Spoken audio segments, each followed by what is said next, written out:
look at the world as a whole, you know that each and every nation that resides in it has rules, laws, and even a natural order to it. But just as true is that there are certain nations that believe that a much stricter form of law and order must be obtained in order to ensure peace and prosperity.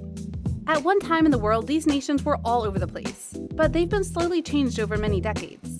However, one place that continues a more tyrannical kind of peacekeeping is that of North Korea, who is so determined to go and keep their appearances up that they'll punish people for the slightest admonishment towards the government. So allow us to show you 8 things you can't do in North Korea. Be sure to like the video and subscribe to the channel.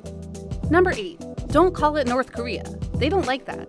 Every nation in the world that we know of has its own name, and that name is known on the global stage unless people refer to them as such.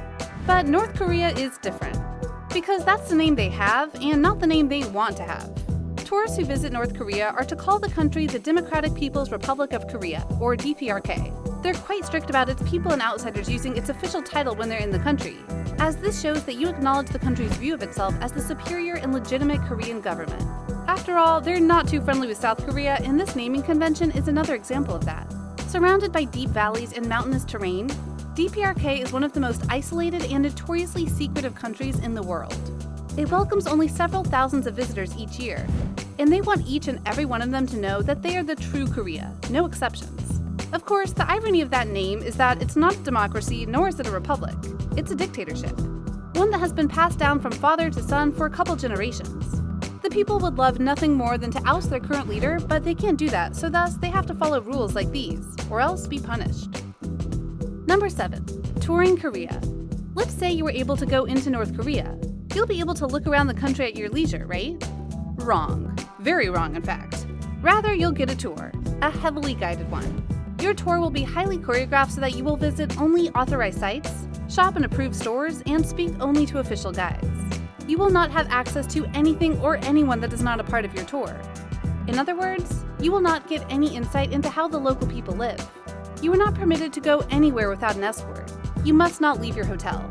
You must not use the public transportation system. You should not even attempt to stray a few feet from the group to get a closer look at something.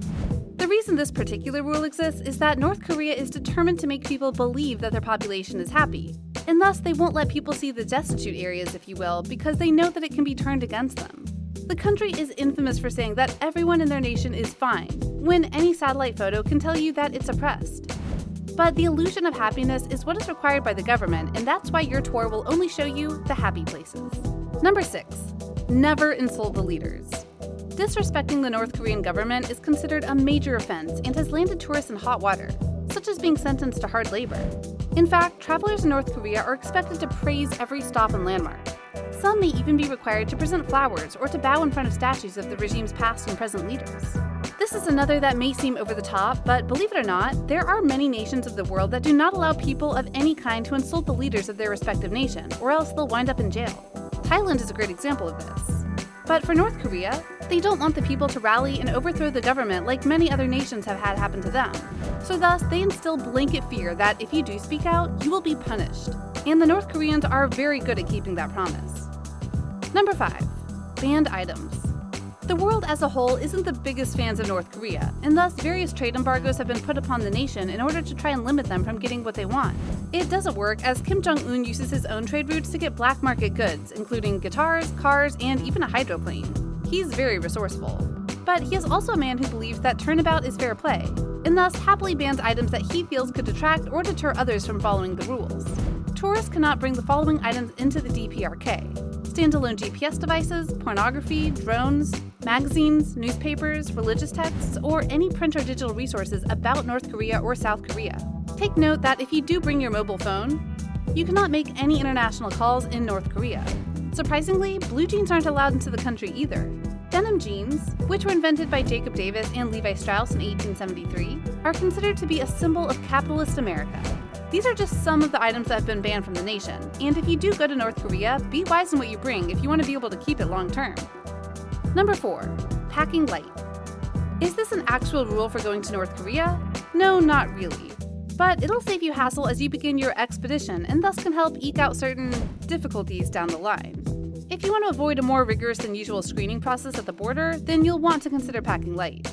Upon your arrival, DVDs, USB drives, laptops, cameras, and other electronics, not to mention your browsing history, will be inspected by customs officials to ensure that you're not carrying in any material critical of the North Korean government. Attempting to bring in any sort of Western literature about North Korea, including guidebooks or media such as music or films from South Korea, could be a very risky decision. GPS trackers, satellite phones, and camera lenses more than 150 millimeters are absolutely not permitted, so leave them at home. If any questionable item is found, it will be confiscated and may or may not be returned to you upon your departure. But let's be honest here, it's North Korea. They won't give it to you back. Why would they when they can keep it? Number 3. Photos. Much of what goes on inside North Korea is veiled in secrecy, and this can be felt in the country's severe restrictions on photography. Note that you must ask your guides for permission before taking any photo. Capturing unauthorized photographs of military officers, airports, construction sites, and government buildings, any place that is not declared a tourism site, will be considered an act of espionage and have you banned from the country.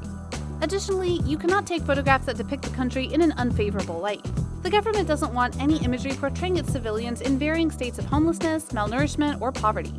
Remember, North Korea loves having its illusion of happiness, and if someone like you can go and get pictures out that proves that they are oppressing people on a certain level, it can rally other nations to get the government overthrown, and they won't risk that one bit. Number 2. Go alone. While this precautionary measure might sound ominous, it's better to be safe than sorry. It has to do with an infamous law called the 3 Generations Rule that was established in 1972 by Kim Il-sung. It mandates that any serious crime will punish not only the perpetrator, but 3 generations of their family as well. This is meant to dissuade possible defectors from acting out against the government, lest they put the members of their immediate family at risk. And that applies to tourists as well. You might think it a perfect cover to bring your family to disguise your intentions of exposing North Korea, but if you get caught, your entire family will pay the price alongside you. True, you may have a family that believes in the cause, but all of you caught leaves you all open to punishment that can lead to one of you breaking, in order to do what the North Koreans want you to do or say. Is it worth the risk? Number 1. What does this show about North Korea? So with these rules, what does this say about North Korea as a whole? Simply put, it proves they're desperate to maintain power, just like many dictatorships before them.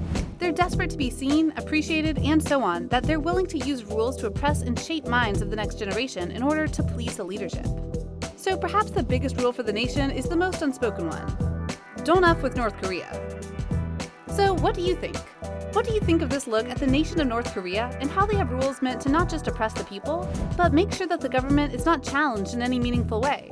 Which of these rules or stipulations do you think is the most oppressive of the bunch? What rule do you think crosses the line between oppressive and just plain cruel? Do you think North Korea will ever change? Let us know in the comments below. Be sure to subscribe, and we'll see you next time on the channel.